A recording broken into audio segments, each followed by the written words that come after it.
Ponmaran, $6 million, 6,500 victims, pop-ups that froze their computers, a fake tech company logo, a call banner charging them to fix a problem. Investigators would eventually trace more than $6 million in stolen money and 6,500 victims back to the man on your screen. His name is Vinoth Ponmaran, and the operation he ran preyed on elderly people who trusted a logo they recognized. That trust cost them everything.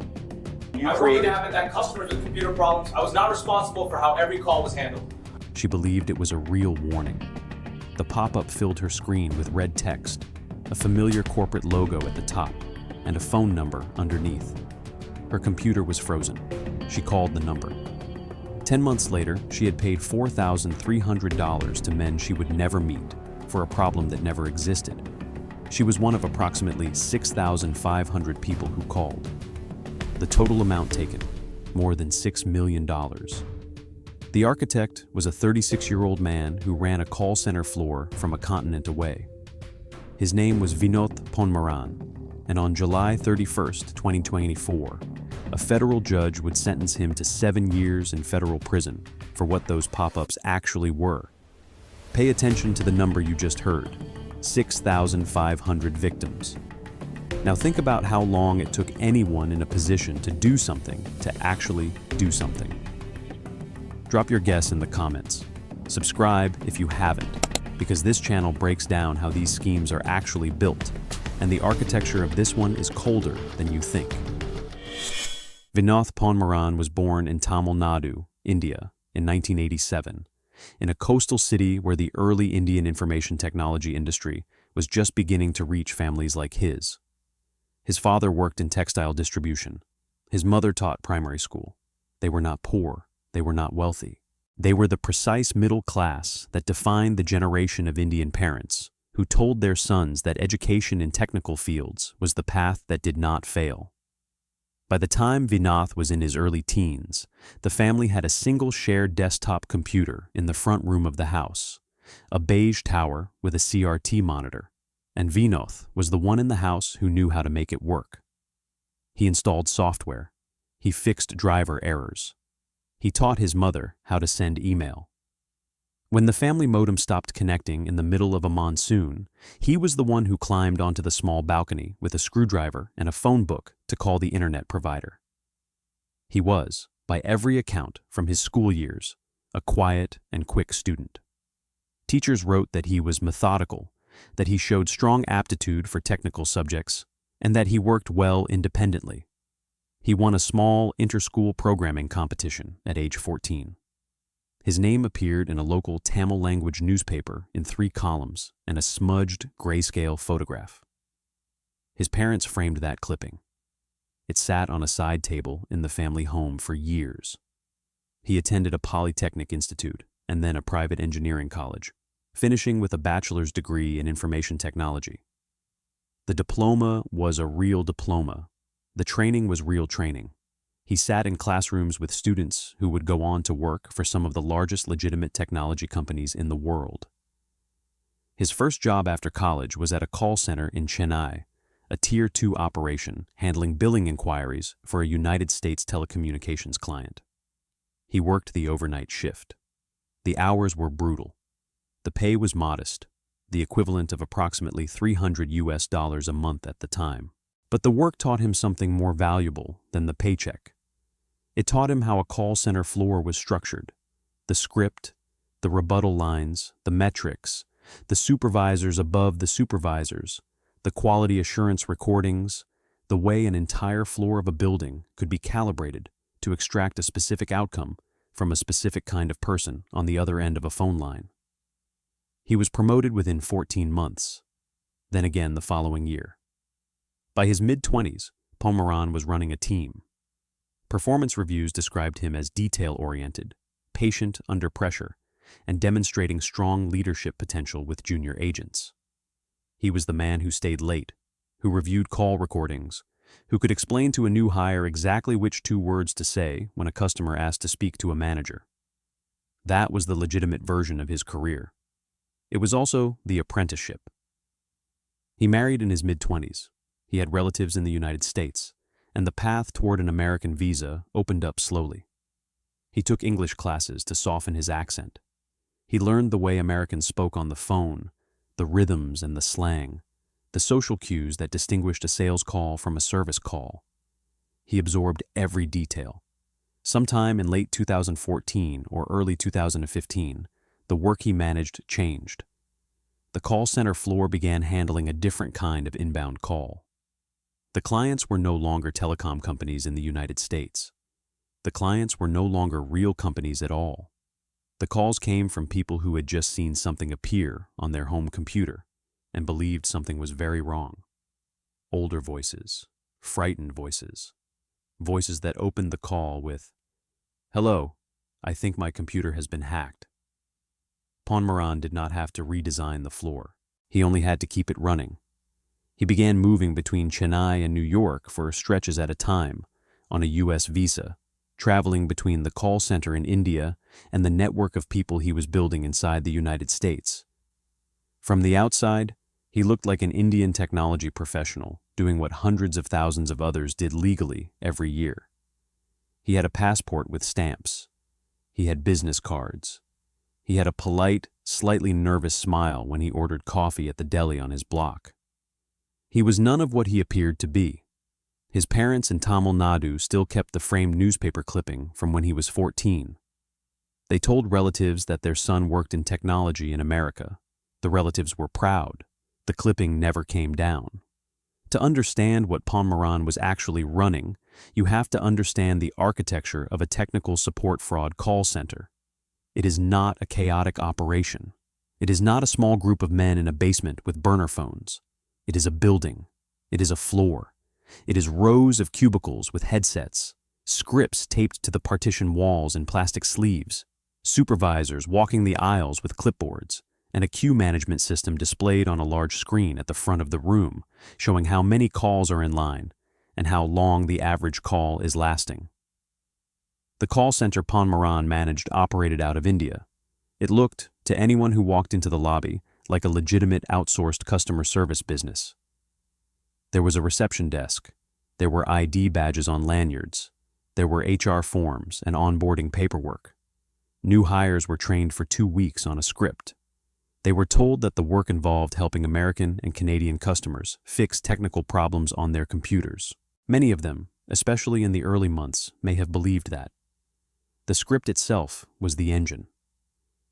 When a frightened victim called the number that had appeared on the pop-up, the agent who answered followed a precise sequence. First, calm the caller, confirm the warning they had just seen, use the brand name they had seen on the screen, acknowledge the urgency. Second, request remote access to their computer using publicly available remote support software. The agent would walk the victim through the installation step by step. Once installed, the agent had control of the machine. Third, with the computer now under the agent's control, the agent would open the Windows Event Viewer and scroll to entries marked with red icons. These are entirely normal system events, present on every Windows computer in existence. The agent would tell the caller that these were intrusions, active threats, evidence of foreign attackers inside the system. Fourth, the agent would run a diagnostic command, often netstat or a similar built-in network command, that displays a list of harmless background processes. The agent would point to ordinary entries and tell the caller they were malware connections to hostile servers in Russia, China, or Eastern Europe.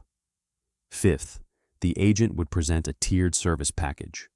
$300 for a 1-year protection plan, $700 for 3 years, $1,200 for 5 years. Lifetime protection, often described in vague language about ongoing monitoring, ran $2,000 and up. Sixth, the agent collected the payment, credit card, bank transfer, sometimes gift cards when a victim's card had been declined for the unusual charge. Then, after the caller had paid, the agent would run a free antivirus tool, a real one that anyone could download in 2 minutes from a major software publisher's website at no cost. They would let it scan. They would announce that the threats had been removed. They would thank the caller for their business. They would hang up. The entire transaction, from frightened call to closed sale, took on average between 40 and 90 minutes. Some calls lasted 3 hours. The most valuable calls, the ones in which the agent convinced the victim to authorize multiple charges and multiple packages, lasted longer than that. There were supposed to be regulatory controls in this kind of system. Compliance checks, auditing, identity verification on the merchant accounts. There were not on Ponmaran's floor. The whole point was that there were not. Here is how the money actually moved. A victim in Ohio paid $800 by credit card. That credit card payment was processed through a United States merchant account, opened in the name of a shell corporation registered in the United States. The shell corporation had a business name that sounded like a real technology services firm, something with the words tech, solutions, support, or systems in it. It had a registered agent. It had an employer identification number from the IRS. On paper, it was a real American company doing real American business. It was not. The corporation had been created weeks or months earlier by someone Ponmaran or his recruiters had brought into the operation. The person whose name appeared on the incorporation documents had agreed, in exchange for a cut of the proceeds, to be the face of a business they had no involvement in running. They signed the paperwork. They opened the bank account. They held the debit card. They listed an address. Then they handed operational control to someone else. Money came in. Money went out. Wires moved from the U.S. Shell Corporation accounts to other U.S. accounts to consolidate. From those consolidated accounts, wires moved to India, often broken into multiple smaller transfers to stay beneath thresholds that would have triggered automatic bank scrutiny. Some money was withdrawn in cash. Some was moved through cryptocurrency. Some was layered through a chain of intermediate accounts that made the original source of the funds difficult to trace without subpoena power, time, and a forensic accountant who knew exactly what to look for. This was the back end Ponmaran controlled. The call center in India produced the revenue. The shell companies in the United States captured it, sanitized it, and pushed it back across the ocean. The first known U.S. victim charged through this scheme paid in March 2015. By the summer of 2015, the operation had multiple shell companies, multiple bank accounts, and multiple recruited co-conspirators on U.S. soil. One of them was a woman named Romana Leva, who began creating fraudulent corporate entities and recruiting others to do the same. Another was a man named Ariful Hake. There were more. Some held the accounts for a few months. Some held them for years. Some traveled to bank branches in person to open accounts. Some did it online. All of them sent the proceeds upward, to the people above them in the chain, and ultimately into accounts that consolidated at the top. The pop-up code itself was the weapon. It was not a simple banner advertisement. The pop-up was engineered to do two things at the same time. It displayed a warning that the user's computer had been infected with a virus, and it froze the computer. The browser became unresponsive. Mouse clicks stopped working. Keyboard shortcuts stopped working. Some versions of the pop-up displayed a message warning the user not to attempt to shut down or restart the machine, because doing so would, the message claimed, cause serious damage to the system and complete data loss. None of that was true. There was no virus. There was no damage. The computer was working fine. The pop-up itself was the only thing making it appear broken. A reboot would have cleared it instantly. The warning against rebooting existed for one reason only: to keep the victim from rebooting and discovering that there was nothing actually wrong. And at the top of the pop-up, in many cases, was a corporate logo. The logo of a legitimate, well-known technology company. A company that had absolutely nothing to do with the operation. A company whose name and brand identity had been lifted, copied, and pasted onto a fraudulent warning screen without any authorization at all, used as a costume to make a fake message look like a real one. The phone number printed beneath the logo did not connect to that company. It connected to Chennai.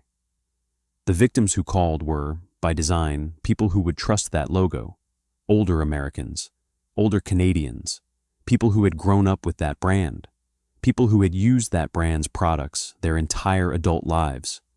People who had been taught their whole lives that when something is wrong with a piece of equipment, you call the manufacturer. The pop-up told them their computer was dying. The frozen screen told them they could not fix it themselves. The logo told them this was the right number to call. The voice on the other end told them everything would be all right for $800. Drip by drip, 6,500 times, more than $6 million. The call volume into the call center was steady enough that staffing decisions could be made on the basis of forecast. New floors of cubicles were added. Shifts were extended. Agents who hit their numbers got bonuses. Agents who did not hit their numbers were retrained or rotated out. The call center was managed the way any call center is managed. The only thing that was different about it was the product. The most valuable type of victim, internally, was the one who paid once and could be contacted later for a second payment, a so-called refund call. A scripted follow-up months later, in which a different agent, posing as a different department, would offer to refund the original charge, but would need access to the victim's bank account in order to issue the refund. Many of the worst losses in the case came from these follow-up calls. Victims who had already lost $1,000 would lose $5,000 more because they trusted that the refund call meant someone was finally helping them. It was not. Federal investigators did not stumble onto the scheme. They built the case across years. The investigation was led by the New York Office of Homeland Security Investigations, specifically the El Dorado Task Force's Cyber Intrusion and Cyber Fraud Group. El Dorado is a financial crimes task force originally created to combat money laundering in the New York metropolitan area. By 2015 and 2016, its cyber unit was tracking exactly this kind of operation. Foreign-based call centers extracting money from elderly U.S. victims through fake technical support, layered through American shell corporations and routed offshore. The New York City Police Department provided support. The agents on the task force had built similar cases before. They knew the shape. The agents did not start with Ponmaran. They started with the victims. A complaint comes into the Federal Trade Commission, or to a local police department, or to a bank's fraud line. An older man in Buffalo says he paid $1,200 to a company he found through a pop-up and now believes he was scammed. The bank pulls the transaction. The transaction routes to a U.S. merchant account. The merchant account links to a shell corporation. The shell corporation links to a registered agent and an incorporator.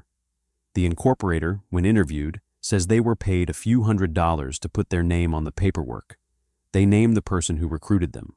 That is one thread. Now multiply it by hundreds. Investigators ran that process across dozens of shell corporations, dozens of bank accounts, dozens of merchant processors. The threads began to converge. The same recruiters appeared in different files. The same money routes traced through the same intermediate accounts. The same phone numbers appeared on the pop-ups across different complaints. The same internet protocol addresses appeared behind the remote access sessions. By 2018, the picture had clarified. There was a network. There was a hub. There was someone in particular who appeared to be managing the U.S. side of the operation during his stays in the United States and the India side from across the ocean. The catalyst event was the moment investigators connected the inbound money flow to the outbound money flow and named the man at the center. Wire records traced consolidations to specific accounts. Specific accounts traced to specific signatories. Specific signatories traced, through cooperator interviews, to a single point of recruitment. Surveillance picked up meetings between recruiters and the man they called when there was a problem with a bank account, a merchant processor, a wire that had not landed where it was supposed to land. The man they called was Vinoth Ponmaran. A grand jury in the Southern District of New York returned charges. Co-defendants were arrested first. Romana Leyva was eventually sentenced to 100 months in federal prison in 2022 by Judge Paul A. Crotty. Her forfeiture order ran to $4,679,586.93. Her restitution order ran to $2,707,882.91. Ariful Hake was sentenced the same year to 1 year and 1 day, with forfeiture of $38,886.32 and restitution of $470,672.16. Each co-defendant, in their interviews with investigators, named the operation above them. They named the call center. They named the man who ran the floor. By the time agents were ready to take Ponmaran into custody, they had years of evidence. They had call recordings. They had wire records. They had cooperator testimony. They had a paper trail of every shell company and every signatory. They had the pop-up code preserved as a forensic exhibit. They had the call scripts. They had everything except him in custody. They moved. We're about to get into how the federal case actually closed on Ponmaran and what the courtroom looked like when the sentence came down. If you've stayed with this story this far, you already know this channel doesn't cut corners on these cases. Subscribe and hit the bell. The way the sentencing landed is colder than the scheme itself. The evidence package against Ponmaran was, by federal standards, overwhelming.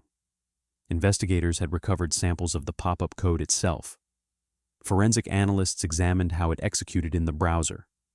They documented exactly how the code froze the victim's machine, the specific JavaScript loop that prevented user input from being processed, the way the browser's native dialog boxes had been hijacked to prevent the window from being closed.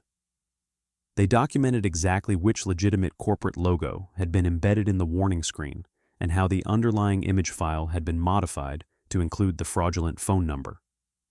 They preserved screenshots, full-page captures, and the underlying HTML and JavaScript that produced the effect. Every part of it was admissible. They had call recordings. The call center, like most call centers, recorded its calls for quality assurance and training purposes. Some of those recordings were recovered through cooperators. Some were recovered through technical means. In them, agents could be heard following the exact script, line by line, greeting the victim, requesting remote access, opening Event Viewer, pointing to the red icons, naming a tiered service package, taking the credit card number, running the free antivirus tool, thanking the customer for their business. They had bank records, hundreds of accounts, thousands of transactions, wires from U.S. consumer credit card processors into Shell Corporation accounts, wires from Shell Corporation accounts into consolidation accounts, wires from consolidation accounts into India. The records, when mapped together, formed a flowchart that ended in places Ponmaran controlled. They had cooperator testimony, people who had registered shell companies on Ponmaran's behalf, people who had opened bank accounts, people who had been recruited by the recruiters Ponmaran had recruited. Each one of them, asked under oath who they were ultimately working for, gave the same answer.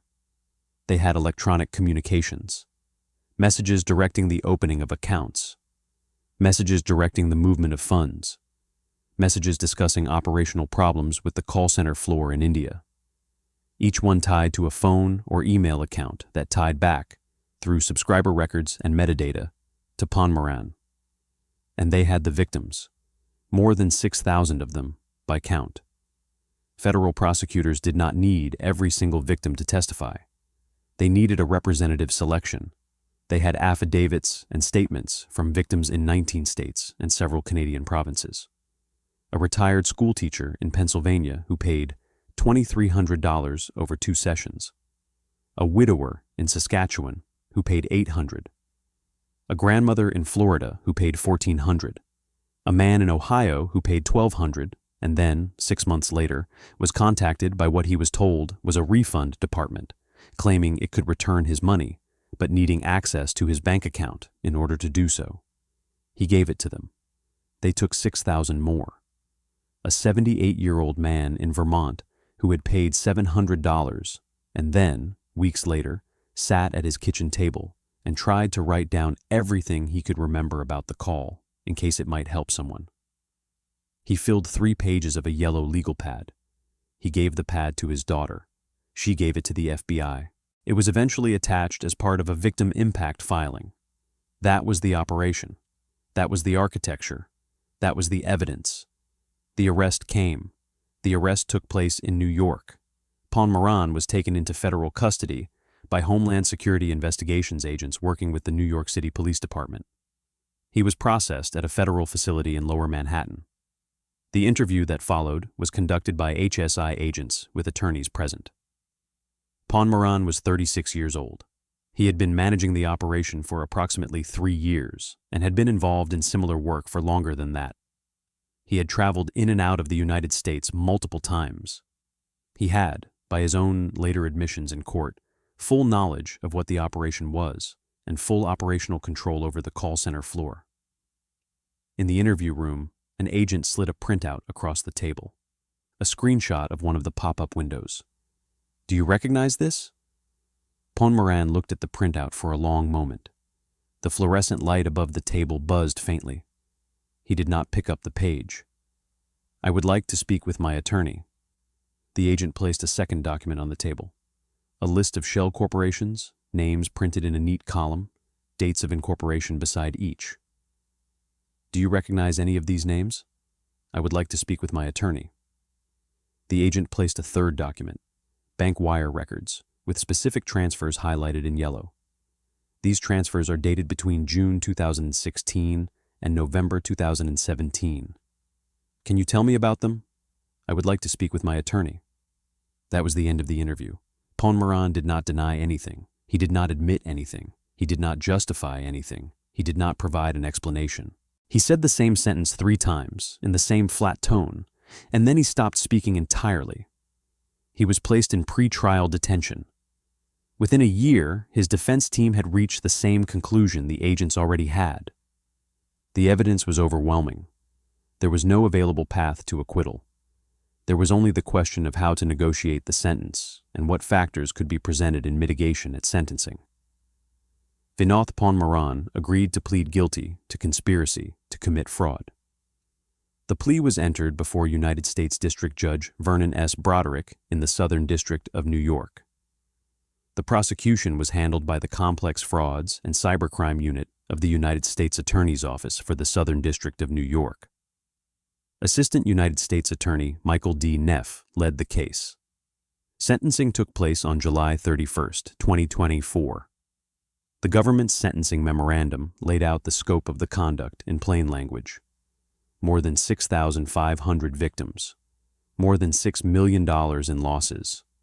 A multi-year scheme. Targeted elderly victims. Sophisticated laundering across 2 countries and dozens of shell corporations. A leadership role. The aggravating factors were stacked, one on top of another, and they were not seriously contested. The defense memorandum was the kind that defense memoranda often are in these cases. It noted that Ponmaran had pleaded guilty and accepted responsibility. It noted that he had no prior criminal record in the United States.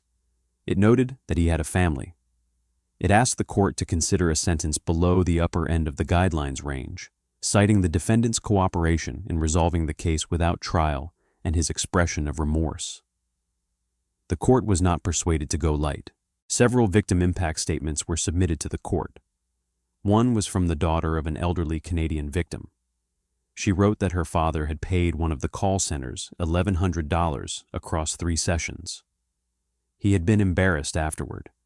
He had not told her about it until 6 months later, when she found the credit card statements while helping him with his taxes. He had stopped using his computer entirely. He had told her, quote, "I don't trust it anymore. I don't trust myself anymore." She wrote that the loss of confidence had been worse than the loss of money. Another statement came from the son of a retired teacher in Pennsylvania. His mother had paid $2,300. After learning she had been scammed, she had spent weeks calling her bank, her credit card company, her local police department, the Federal Trade Commission, and her insurance provider, trying to recover the money. None of it came back to her. She had passed away in 2023, before sentencing, of unrelated causes. Her son wrote that her last year had been clouded by the experience. He wrote that she had told him she felt foolish for the rest of her life because of a phone number on a pop-up window.